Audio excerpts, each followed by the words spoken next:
it was at least 4 auditions for that. There was like the audition and 3 callbacks. And each time, I guess I just went in deeper and deeper into that place. And now that I think about it, yeah, that was about stillness. Isn't that, sorry, I'm just realizing something right now. Yeah, I love it. It's great. We love a good revelation.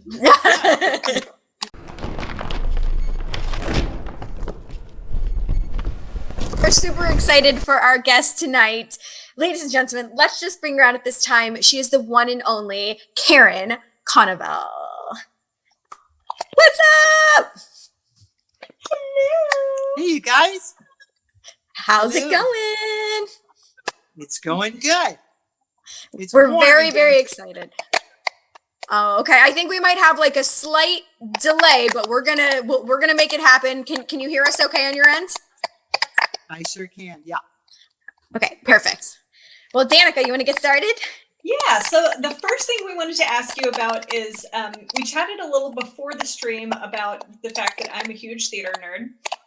And knowing that you studied some theater history, I was actually curious if you have a favorite era in theater history or a favorite theater movement that you studied.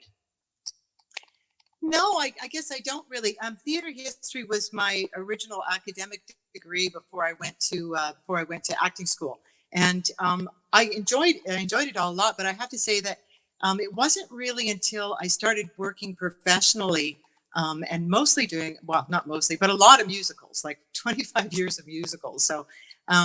So I guess if I have a genre I feel most familiar with, it's musical theater.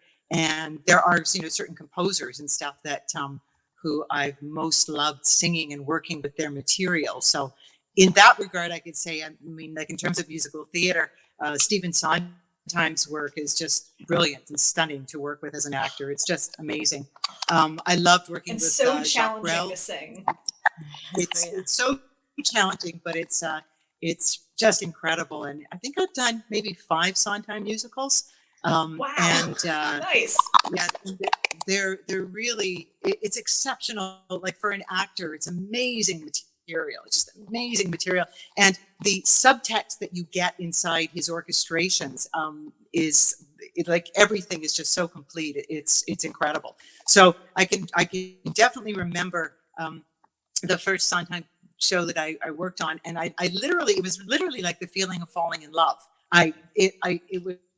And I went, what is this? It was like, oh my God, this is like falling in love. It actually feels like falling in love. And it was from the moment I started, and it wasn't like a straight through show. Well, it was Side by Side by Sondheim, which is a compilation of many of his works. And I had some beautiful pieces to sing within that came from a bunch of different musicals. And it's extraordinary, just extraordinary. Like the experience of every single one of them was just amazing. So anyways, so I would say within the musical theater genre, Sondheim is at the top for me, as is Jacques Brel's music and Leonard Cohen. I was fortunate to do a review of Leonard Cohen's music at one point. There's others still sitting on my wish list, and many new musicals, like new Canadian musicals, I worked on along the way too. So I love that. I love working on new material. So. Absolutely. I'm with you. Melanie actually wants to know if you have any thoughts on the musical Hamilton. I haven't seen it, so no, I don't. No. I mean, I'm very fortunate to be working with David Diggs on Snowpiercer, which is amazing. So, but I have not seen a recording of Hamilton, nor have I been to New York to see it. So I'd love to have some thoughts on it, but once I've seen it one day. Awesome. Yeah, I think it's awesome. I know, Danica, you got to actually see it live, right? You had the opportunity. Yeah, I only got to see it on Disney Plus, so very jealous. Love it. Do you have a favorite Sondheim piece of music, Karin? Just about anything I've worked on. Yes, I could say something about just about every show. I mean, it's so wonderful to to stand like in the opening number of Sweeney Todd. I played the beggar woman in Sweeney Todd. To stand there in that opening is incredible. The opening number of Company is also, well, they're all extraordinary, but like but even to be inside these incredibly difficult, complex ensemble numbers, where you're often like, there's some things in the opening of Company where you're trying to find your way inside a tone cluster of like 5 notes and go, well, I'm going to slip right in there. And it's, and just to get to hang on to your own train of whatever through that is an incredibly wonderful, challenging journey. I got to I played Joanne in Company, so The Ladies Who Lunch, which is an incredible rip the scenery off the back wall kind of song, and that was my sort of. But they've all been amazing to work on, just amazing. Awesome. I think you would do amazing in Assassins. Assassins is an amazing musical, isn't it? Oh my goodness! God. Especially because as I of course am now forgetting her name, but the gun song that they do, that's it's the 4-part harmony. It's basically a barbershop quartet that they do. Is just it's been a long time since I've heard the score, so I can't immediately flash on it, but I hear you. And all you have to do is move your little finger, and you can change the world. It's beautiful. It's such a good one. Oh, thank you. I'm just such a fan. Well, just to pivot a little bit, I've seen a lot of Planet of the Apes emojis that are popping up on our screen. Yeah. And one of the things we wanted to note is that you are obviously so incredibly passionate about all of your projects. But I would say, especially the role of Maurice the orangutan, and you had this wonderful opportunity to get to know these beautiful, beautiful creatures. And obviously the role was a big undertaking. There were so many elements for it. But what would you say was the most fulfilling part of being able to portray this role? Oh, golly. Oh, Maurice was so pivotal in so many ways and I still like the gifts from Maurice to me as an actor or as a human being. Even aside from my ongoing, the world of orangutans that is ongoingly a part of my life. But boy, oh boy. I mean, getting to know, playing a male of another species, for one thing, is already extraordinary. Like, the whole physical journey was incredible. But I would say at the very, very heart of it, and what I learned from Tawan, the orangutan who inspired my portrayal of Maurice, who is the incredible value of trusting in stillness, stillness and watching and just being present. And while that was really at the heart of Maurice, it was like going to a very, very, very, very still place inside myself and watching the world from there. And watching, it's like that's what Maurice did. He watched. And he was, I mean, as Caesar's conscience, and he was very much present for him. But it takes you to this place of non-doing, for lack of a better term, which is it's not an easy thing to go to non-doing and just be there, like do nothing, prove nothing, try to do nothing. And as an actor, I think that that's one of the most beautiful gifts that playing Maurice gave me, was to have to investigate that so fully and deeply over the full 3 films. And of course, orangutans, and Tawan in particular, are astonishing teachers of that quality of stillness and of deep listening, deep watching. And I also feel that, the orangutans I've met, and having spent a great deal of time observing them and spending time with them since then over the past 10 years, it's almost I felt at times like they have eyes in the back of their heads.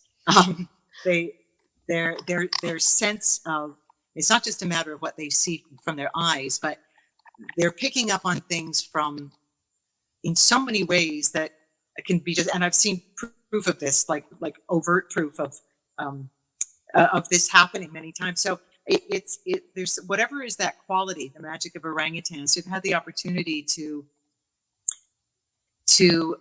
bring that to life in Maurice and inhabit that for those 3 films was extraordinary. Like, that's sort of at the core of it. It's also a very the challenge of it also is I had to go to a very solitary place for all three films. Maurice is not, and orangutans are very solitary creatures.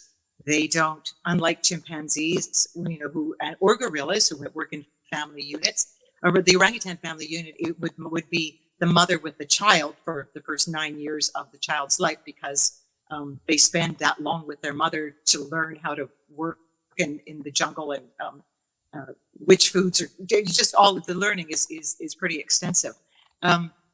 But otherwise, they're quite solitary. The mature males are solitary. The mother and the child are quite solitary in the jungles, and that aspect of orangutans, even when they're in a zoo situation or sanctuary situation, still it's you can feel that quality of willing to be by themselves. And the orangutans that I've known, my friends in Seattle, it's wonderful just to watch them being still. And you think sometimes like, oh goodness, are they bored? Are they this? No. They are into a beautiful world of their own, and it's an absolute privilege to observe them inside that, and it calls you to watch them deeply and very patiently as well. We say, have no expectations, or any expectations you have going to orangutan land, drop them. And every time after even my visits, though I haven't been able to get back there, obviously, since December 2019 due to a pandemic, but I'm looking forward to being able to cross the border again. It'll be the first thing I do as soon as I can. Just watching them over this time has been, it's just an amazing thing to just see them in their world. And I've often felt when I've come back from a visit that when I get home, more things will occur to me, like the revelations continue. That's what is also magical. So I may have thought I observed, and I take notes. I've documented every visit that I've been there for 10 years now. And even in my notes are things I observe and write down at the end of the day, I'll go, that's right, that happened. I didn't know that. But then I'll find that when I come home to Canada, that the revelations continue. It's still, I go like, wait a second, oh my goodness. And I'll start putting things together and realize things. So their teaching goes on even when you're not around them. It's amazing. It's amazing. That's stunning. It is. And a quick side note, because it happened today, I watched a video of Robin Williams meeting Coco for the first time, and it was such a beautiful interaction. So I can't even imagine, Karin, these interactions and that you've got to have, and these special moments over the past 10 years, like you said. Well, and let me be clear about the nature of these interactions as well, because I would never accept an in-person meeting like to be in the same room with a great ape. There's one of the issues in the world is the use of orangutans in performance, or there's a huge with people wanting to have them as pets, which is not. This has happened, and it's happened as a result of many Hollywood films. People going, oh, what a cute, la la la. I too would like to know. So I will never be in a situation. I have never been in a situation, and never will be in a situation where I am actually engaging. Like holding an orangutan or in that kind of thing. It's just something that's just not very helpful for their conservation or the issues facing them. However, so when I am visiting, it's always they're in their habitat and I'm on my side of the habitat. So even when Melody, my orangutan friend, and I are painting together, and she chooses all the colors and tells me when to change, we have a very vibrant conversation and painting through the window. And it will go on for hours, and it's very vibrant, and it's her choice. It's not like it's her choice to want to do this, but it's always in a separated space. That's very interesting. I wasn't aware of that, but that's why we're here, is to learn. Mm-hmm. So we also wanted to ask about because there's so much sign language used in the role and for the film. So did you already have a knowledge of sign language going into it? How much did you know, or was it all fresh? No, and it's still sort of on my. It's a little bit of a bucket list thing. As a matter of fact, I'd finally decided. I was in the middle of a course, like an intensive course in sign language, a year and a half ago when the pandemic hit and everything shut down. And I was finally going to dive in and learn this, because I was like, I want to know this fully now.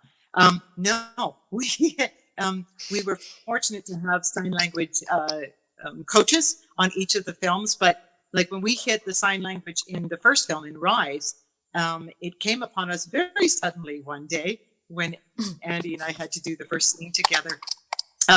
For this is I had a very small part in the first film, significant but small. So obviously Andy had a ton more to do. But my first scene with him, they suddenly went, "Oh, we're going to film it today because something else," and so we learned the sign language for, I can't remember which scene it was, but the first one, looking over the shoulder of one of the ADs on their computer, like really quickly. So pretty much like that. For the second film, there was a wonderful Sherry Bernius in New Orleans, did all the sign language for us. She translated it all, so we each got videos. And Terry Notary, our ape teacher, who also plays Rocket so beautifully in all the films. Yeah, Terry and Sherry worked together to bring so that the language would simplify to a sort of a more ape language. So then we had that to work with, and so we learned the script like that, and then learned other people's, obviously, other people's language as well, like in the group 8 scenes where we were all talking to each other with our hands and stuff like that. Mm-hmm. But no, it was pretty much, it was like learning a different language just for the script of that film. And the same thing with War for the Planet of the Apes. It was the same way. Oh my goodness. That's incredible. Yeah, it really is. Well, Melanie and I have a similar question, because you did mention these opportunities that you had to create art. And did you get to keep any of the art? Like, was that something that you did get to bring home with you after painting? Oh, well, when I'm painting with Melody, I have it all. Because I do. Well, actually, no, I don't have it all. I've said, because she's seen a couple of the paintings, but that's not something she could have. She can't have with her because it's a water-based watercolor paint or water-based acrylic.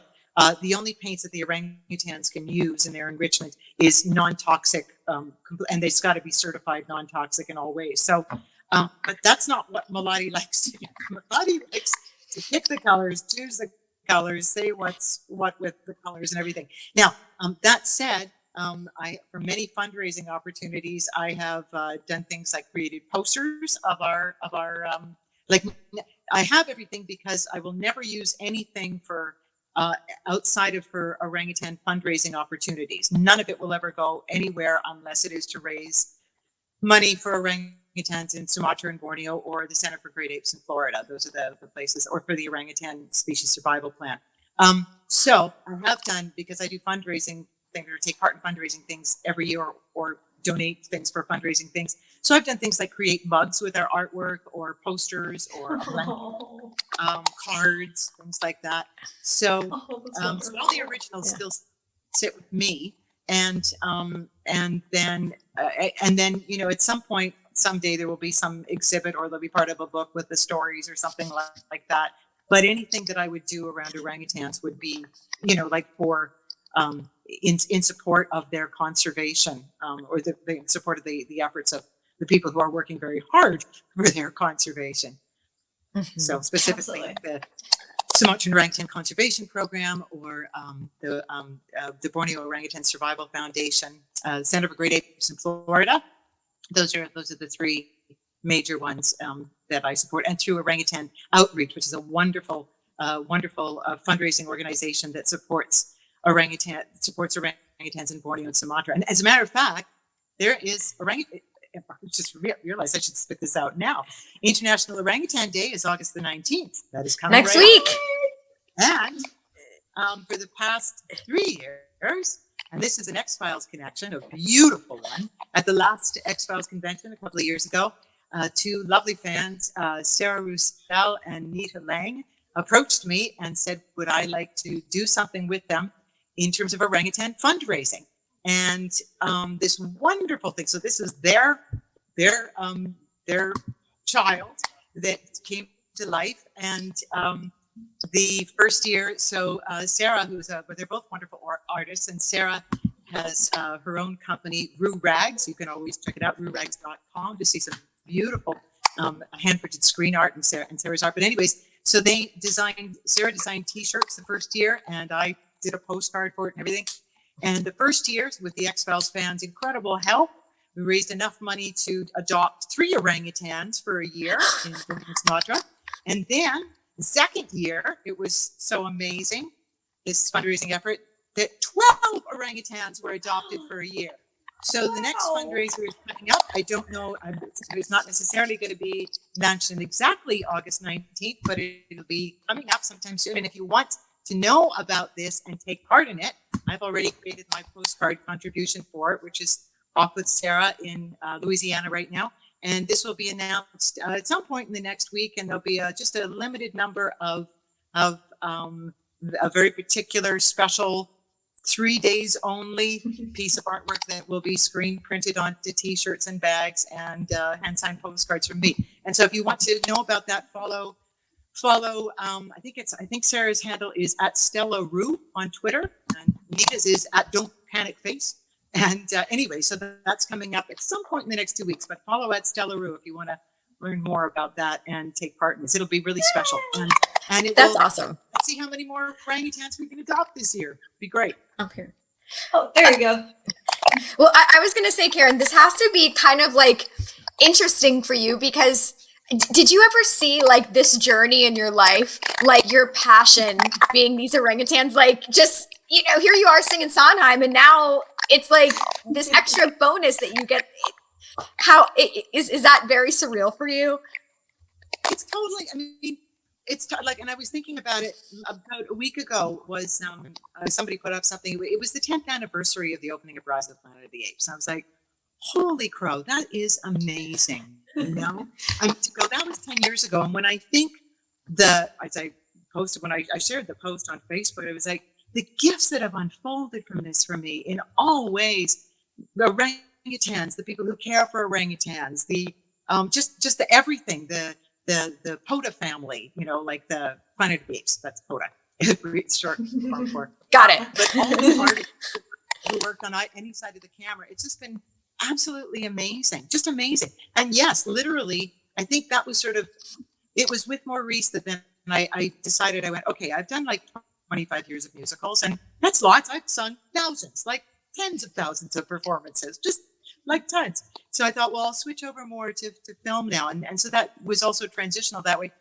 And then I really felt, because of what I learned playing Maurice, that it strongly affected my work on film in a really good way. Once I could trust deeper and deeper and deeper inside, then I went, all right, well, let's follow this now. Let's see where this goes with television and film, and just stay with that for a bit. I mean, I'll do musicals again, but it is, you're right. It's like, it's night and day. It's totally night and day. Wow. Well, since you already briefly mentioned it, we would obviously be remiss if we didn't mention the X-Files. And obviously we have tons of fans that are watching that are X-Files and oh yeah, Danica was the person that got me into it. But Karin, I was so fortunate to get to meet you at the X-Files conventions, which I believe you've done 2 with them now. And they've just been such a blast, and clearly you are such a favorite in the X-Files community, and we kind of wanted to know what was the process like for you, like auditioning for the X-Files, and what did you know about it before you joined the X-Files family? Nothing. I mean, fair enough. You know, in the 90s when it was filming here, and you know, quite honestly, because I was on stage, and I was on stage doing musicals every night, and I didn't have like a VCR or whatever, so I didn't watch TV really until I stopped being on stage every night, somewhere in the early 2000s. And anyway, so I didn't really watch I watched a few, like some of the shows in the original X-Files, but I was working on stage at night, so I'd seen some over the years. I didn't have a huge familiarity with it, and then suddenly I can't remember. Well, I guess it was Clyde Brookman's Final Repose that was my first role on the show, and I don't remember if I had auditions before that or if that was my first audition for the show. And I don't even really. It was a very small part, so I don't really remember that much of it. But I do remember the process for Home. That was amazing. I remember when I picked up the sides for that and looked at the character description and went, he's woman with no arms and no legs who lives under a bed. Like, how do you audition for that? What do you do, right? You know, it's like, so, I mean, I did what I've done since for things that are like, well, like what I did for Maurice or for anything else where you go, I don't know what to do with that. I mean, like, how do you dress for it? So I literally, you know, I basically put on black spandex from head to toe, tied my hair back, no makeup, you know, just like, and then I just went in, and I remember at North Shore Studios sitting in the hallway, like literally holding my arms behind my back, just trying to feel in my body, kind of because I've been a dancer my whole life, and I've worked physically. So I've worked from the inside out in many ways. Like, I'll feel a character from the inside out and then find the character's voice from the physicality. And the only thing I could get to with Mrs. Peacock was, what would that feel like if all you've got is like, you can only express yourself sort of from the rib cage up, right? If you've got no other, you've just got this sort of like, that's it, that's all you've got. And so that's where I found her voice from, and just sort of finding that and going with that, also from a very, now that I think about it, a very still place. It's funny, I hadn't put that together till now. I was talking about stillness earlier. So, you know, and then it was at least 4 auditions for that. There was like the audition and 3 callbacks. And each time, I guess I just went in deeper and deeper into that place. And now that I think about it, yeah, that was about stillness. Isn't that, sorry, I'm just realizing something right now. Yeah, I love it. It's great. We love a good revelation. Peacock had to do with at least going to an incredible physical stillness. And then I was trapped in this, oh my God, I was trapped in this, like when we actually filmed it, you know, like they had to build like, just given the way CGI worked at the time, they had to build like basically a coffin box for me. The fit was totally formed. And up to, so the little arm things came off my shoulders, and I could literally only gesture from the shoulders. And I'm really claustrophobic. So here I was in this thing, and then under the bed, right? And I remember the first day going under the bed, and it was like, as they were pushing me under, I was like, this is a real bed. And Kim Manners was like, what did you think it was going to be? Like, and I was like, well, it's like the mattress is like the bottom of the mattress was like right there, hanging trapped in a box and way underneath it. And all there was a little pin light, and then they've got blood shots going in my eyes. And I was a wreck. I was a wreck. So, and I just remember the room being filled with atmospheric smoke, and God bless this beautiful sound man who was in there with the boom, you sitting on the ground, you know, holding the boom mic outside. And I was under there just going, and he's going, it's okay, you're going to be okay. You're going to be okay. So anyways, and then, so when they pull me out in the first, you know, the terrifying screaming and everything, well, guess who that was? That was me. That was like me releasing all the, you know, I mean, and I'm not a method actor at all. I really believe in, like, you do your work and then you drop it, and then you know, you carry on to craft services. You know what I mean? You don't need to walk around with angst. But this was so terrifying that I just worked with it. And so I'm not surprised it scared the living daylights out of everybody, because the living daylights were scared out of me. I was terrified. It was terrifying. I remember coming home to my apartment after that first day of filming and just sitting in my kitchen chair, my kitchen table, and just shaking, just sitting there like shaking all night long, just shaking, going, I don't want to go back there. I don't want to go back.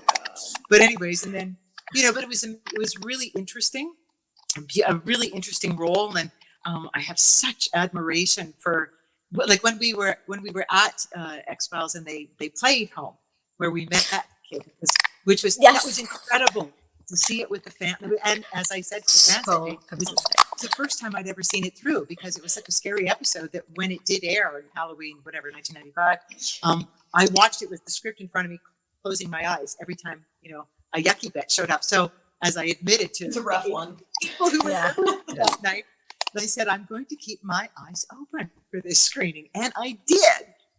And it was so great to do. Like, I'll never forget seeing it then.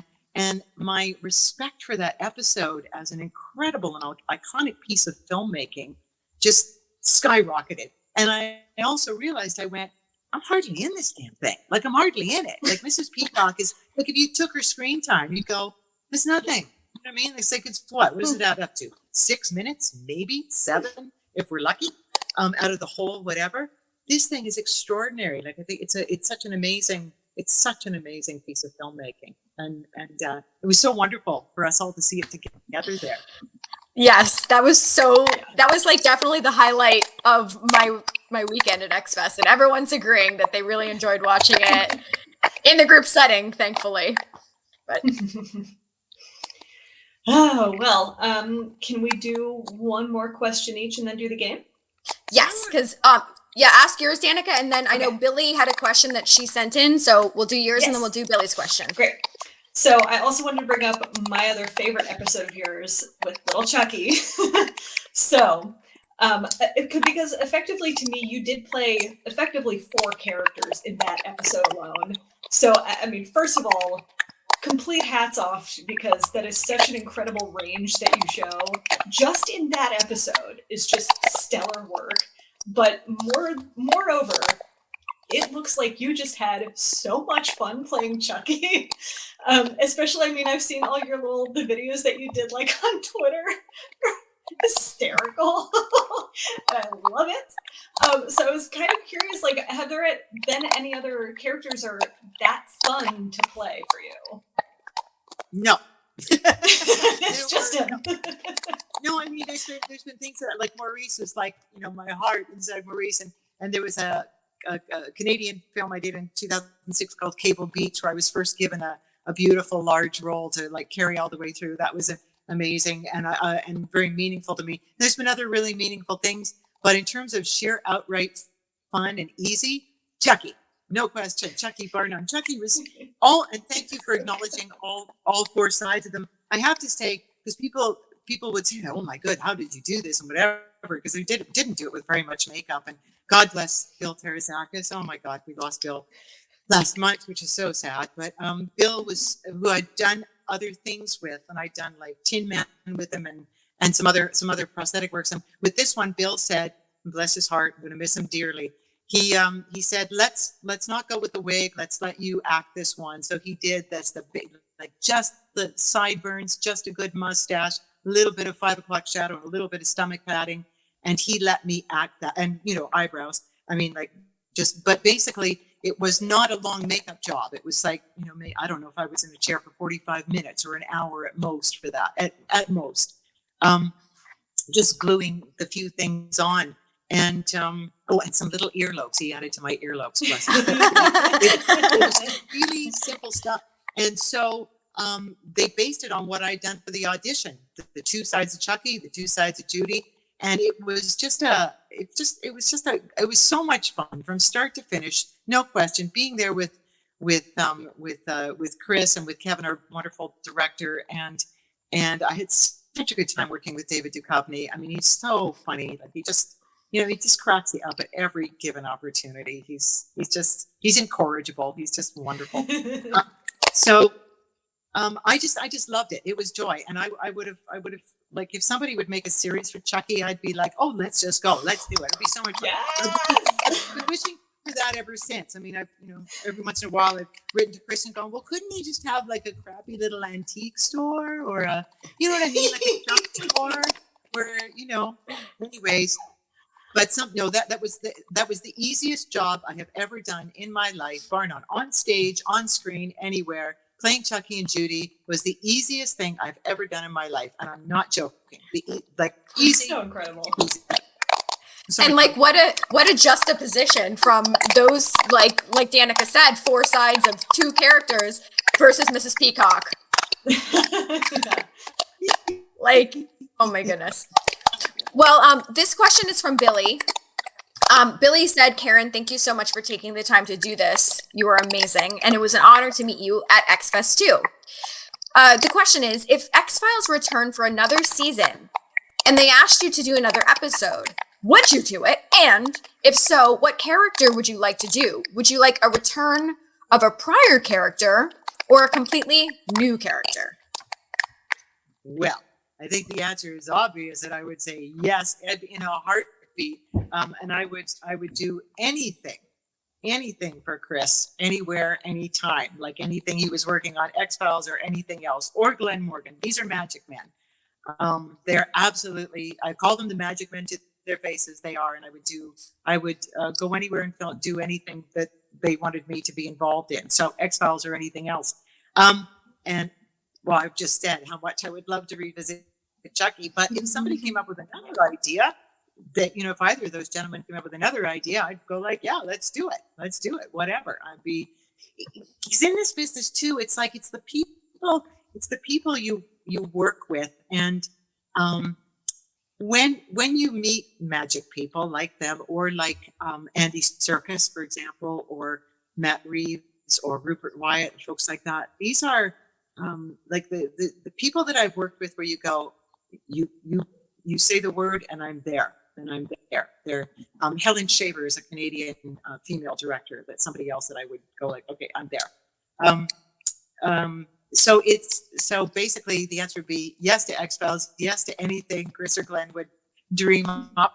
And would I revisit Chucky? Well, I've just said that. Chucky, just let me just fly right out and just give me a show. I won't go into Chucky because the air will turn blue with this language. If I start channeling him, then we're going to be censored. So I won't channel. Okay, fair enough. Well, yeah, I know. No censors. But okay, Karin, we have a game. This is a game of Would You Rather. There's no wrong answers. I feel like these are very challenging, and I apologize in advance if these are difficult to pick between, because I feel like we nailed these. Just saying. So, Danica, do you want to read the first one? Sure. All right. So, would you rather have your life story scored by Sondheim or have your life story scored by Cohen? Oh my God. Yeah, you're right. The first one. Like the likelihood of anything like that happening. Oh my goodness. Oh, I can't. How can I even answer?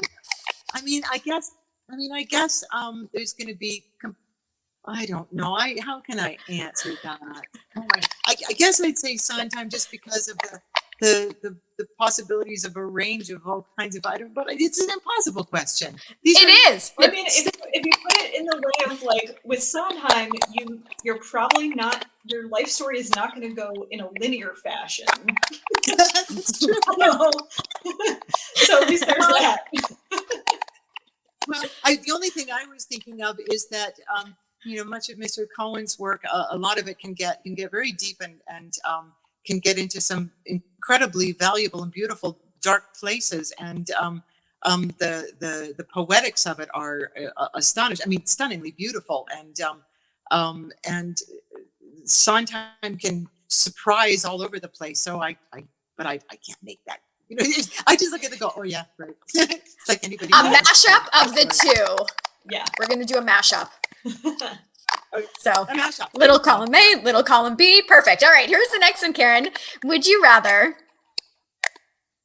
travel back to the Renaissance era or travel 700 years into the future? Well, no, I don't want to do either. I guess because I've always thought about going backwards in time to be able to walk down the street and fly on the wall at different times, but as soon as all kinds of different times. But when I think about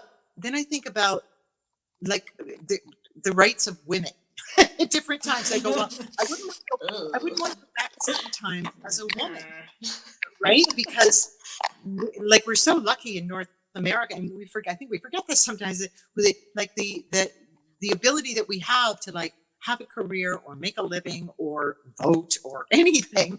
And when you think about the places, and I don't know what it would be going forward, so I have no idea. That sounds terrifying as well. I guess I'll say travel back to the Renaissance era, but I'd probably want to do it as a man then, because Chucky. I can't imagine that I would. Yeah, do it as Chucky. I don't think I'd stand a chance as a woman, because I wouldn't be. There would be no freedom to do anything. I doubt. And people wonder why so many Shakespearean characters are gender swapping all over the place. It's because it sucked to be a woman then. All right, Danica, next one. All right. Would you rather encounter someone with supernatural abilities or encounter an extraterrestrial life form? Well, I guess I'd rather, this now I can finally answer something. I guess I'd rather encounter someone with supernatural abilities because I might just freak write them out if I actually saw. I think I have. It's available to me to appreciate supernatural abilities. That's something I can envision and see and stuff like that. That's or what people perceive to be supernatural abilities. That's something within the scope of my. I can embrace that. I did once have a dream many years ago where it was a very scary dream where I woke up in the middle of the night. I dreamt that I woke up in the middle of the night, walked out into a hallway, and there was a little ET in the hallway. And I went, what are you doing here? And he just sort of looked at me. And then I went back to bed, and then I woke up. And to this day, I'm not entirely. It still didn't feel. It felt so real. It didn't feel quite like a dream. So I'm not sure I'd want to revisit that. But I mean, I'm sure it was a dream.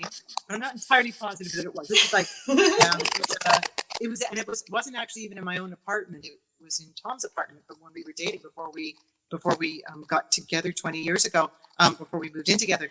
And so I remember the exact location, it was like 1997 or 98. And it was very specific. So I don't think I want to meet I don't know. It could be okay. It was nice, I suppose. Okay. Don't worry, it's just swamp gas, right? Isn't that what they say? Okay. All right, here's the next one. This is another hard one. I apologize.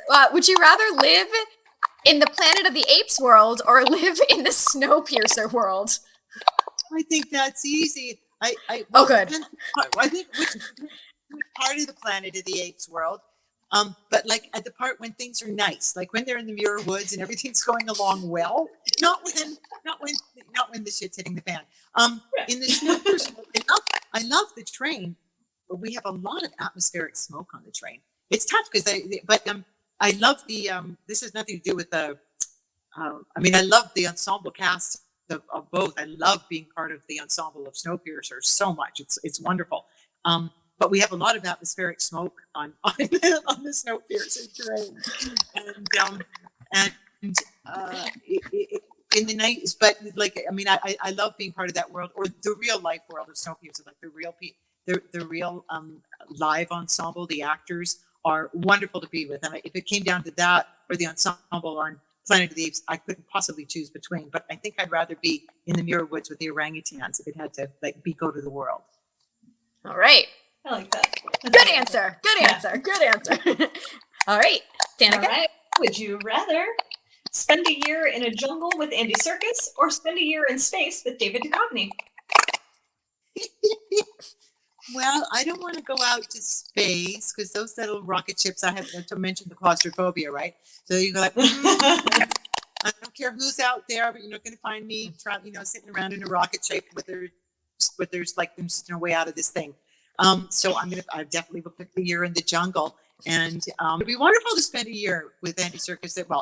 We'd be filming, I would imagine, and he's so wonderful. He's a lovely person. So I really love being with David Duchovny, but there's no way you're getting me in a rocket ship. All right, David gets to go to the jungle too.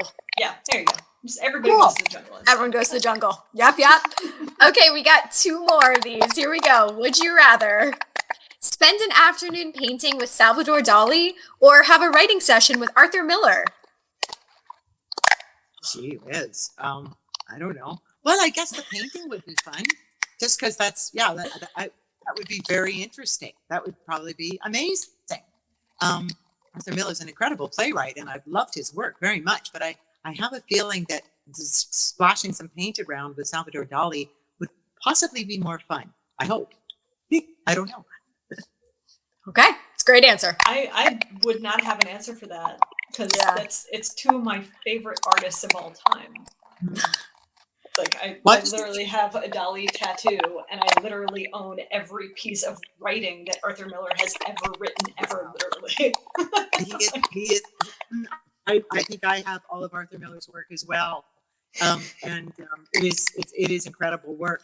And I'm actually not a big fan of Salvador Dali's paintings because it's quite out there. But I think it would be extraordinary to be in his presence and to sort of, I don't know, the paint thing just sounds to me like I go like, oh my goodness, this would be amazing. Just amazing. Yeah. Yeah. Oh yeah, for sure. Who has a better mustache, Salvador Dali or Chucky? That's up for debate. That's Oh, another. Obviously.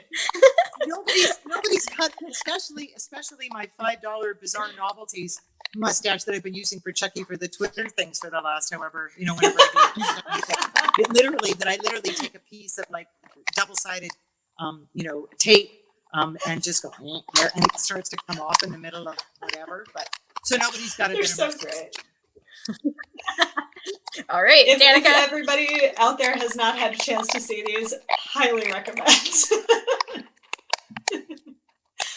All right. Would you rather? This is the last one. Might be our last one. All right. Start in a musical version of Home or perform in a ballet version of Plus One. I'm not getting back under that bed for nothing.